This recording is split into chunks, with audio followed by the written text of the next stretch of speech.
You surely have seen many video headlines about the BRICS countries wanting to leave the WTO. Clearly, some sensationalist headlines have piqued your interest and sparked your natural desire for revenge against the collective West's historical mistreatment of the global South. I've got news for you. The BRICS have no intention of abandoning the WTO. In fact, they want to strengthen their presence with a more incisive common strategy that will definitely change its future dynamics. And if you want to know how, today in this video we explain why. Oh, and if you are wondering, no, the BRICS are not planning to leave the IMF and the World Bank either. Let's start with the big news brought by the BRICS group during the 14th BRICS Trade Ministers Meeting held in Moscow.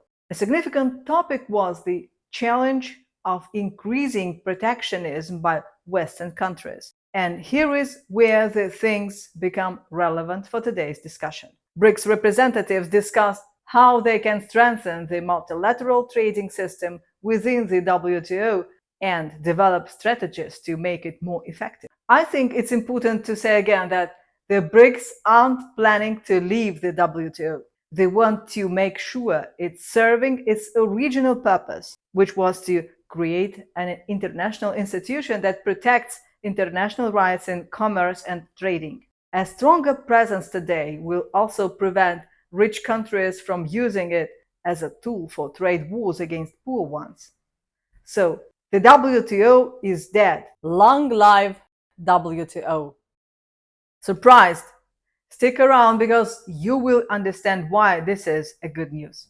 For those of you who don't know, the World Trade Organization, WTO, established on January 1st, 1995, now includes 164 member states and territories with around 25 observers. Its goal is to facilitate global trade and ensure fair practices. Built on the 1947 General Agreement on Tariffs and Trade, GATT, the WTO is headquartered in Switzerland. The Ministerial Conference, its highest body, meets biannually, supported by various commissions, committees, and working groups. The WTO promotes new trade agreements and ensures compliance with existing rules. Its key principles are reciprocity, equality, and transparency, and it serves as an independent arbitrator in trade disputes. All in all, things seem to be going well. So, then why do they scold the WTO?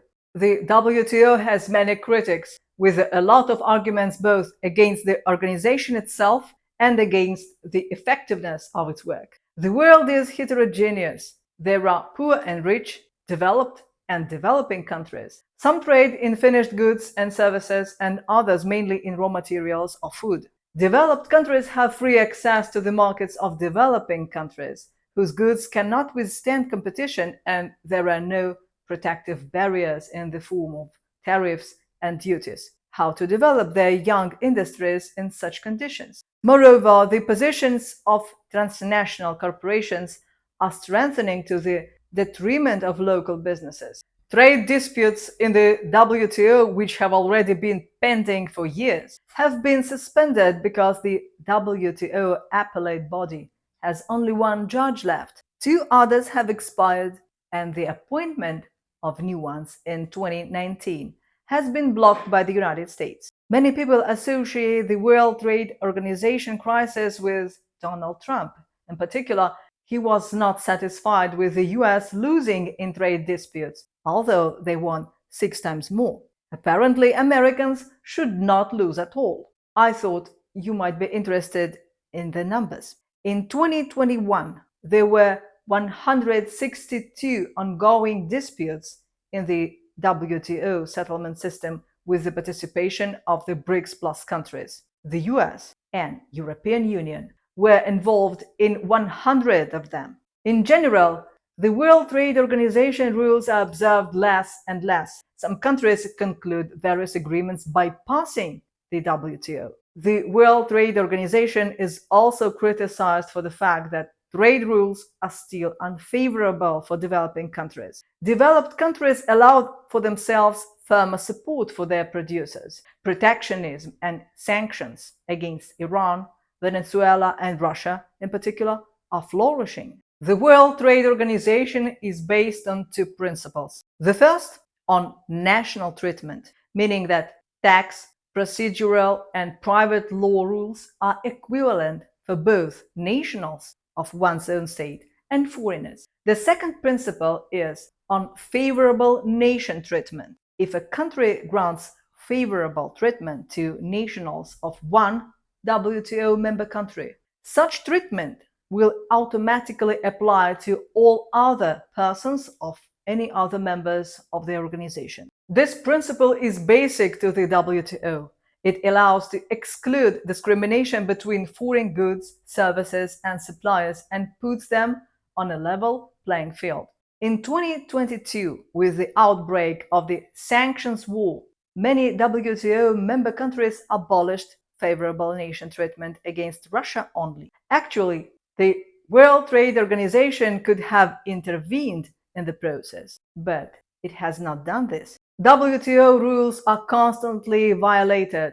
Western countries in times of crisis introduce various restrictions and protectionist measures to help their economies or eliminate competitors. Further, the US and the collective West behind them have imposed sanctions. In fact, with an amendment to the GATT article, the basis of the WTO, under which they have the right to impose restrictions for reasons of national security. This is not the first time they have used their national security, and it is almost useless to challenge this wording in the WTO.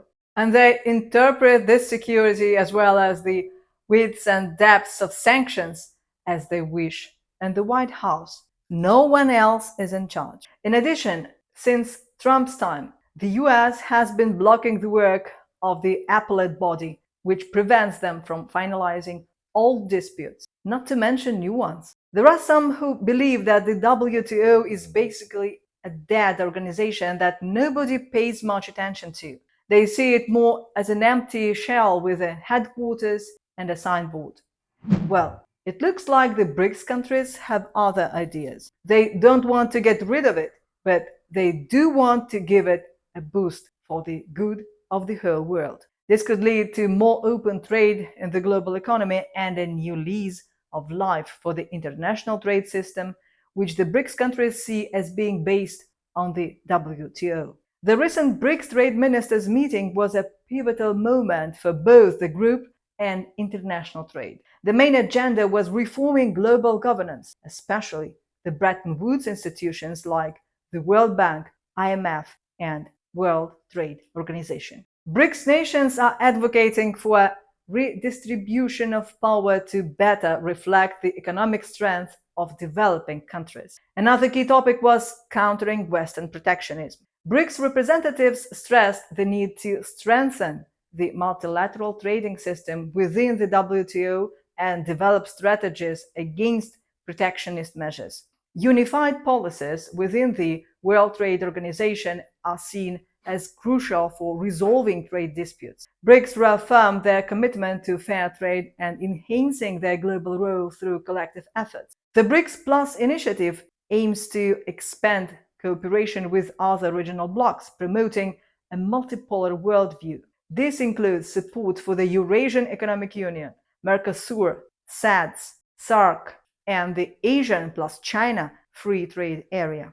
Additionally, BRICS seeks closer ties between the WTO and regional blocs to promote openness and address modern trade issues like e-commerce and investment facilitation. Despite challenges, BRICS Plus focuses on common interests to overcome economic and political differences. In an excellent study published in 2021 by the well-known Russian economist Yaroslav Lisavolik, we think it's fair to say that he is one of the driving forces behind this BRICS move.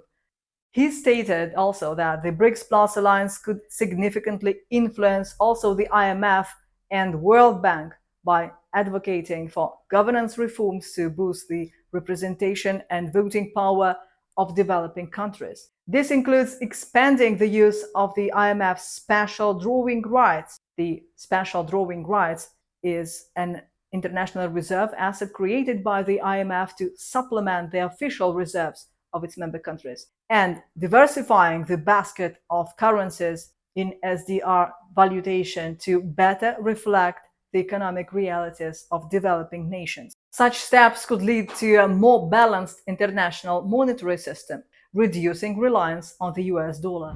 The BRICS Plus coalition aims to shift the WTO's focus to crucial areas like e-commerce and investment facilitation, especially highlighted by the pandemic crisis. They back new members like Ethiopia, Iran, Belarus, and Algeria joining the WTO through a unified platform. BRICS unified trade policies can boost developing economies in forums like the G20, advocating for e-commerce, environmental standards, and trade liberalization. Of course, the Trade Ministers Meeting covered various topics, including agricultural trade cooperation, addressing inequities in agricultural trade rules, supporting small and mid-sized enterprises, protecting e-commerce consumers, and enhancing supply chains. AI technology adoption in trade investment and special economic zone collaboration were also discussed.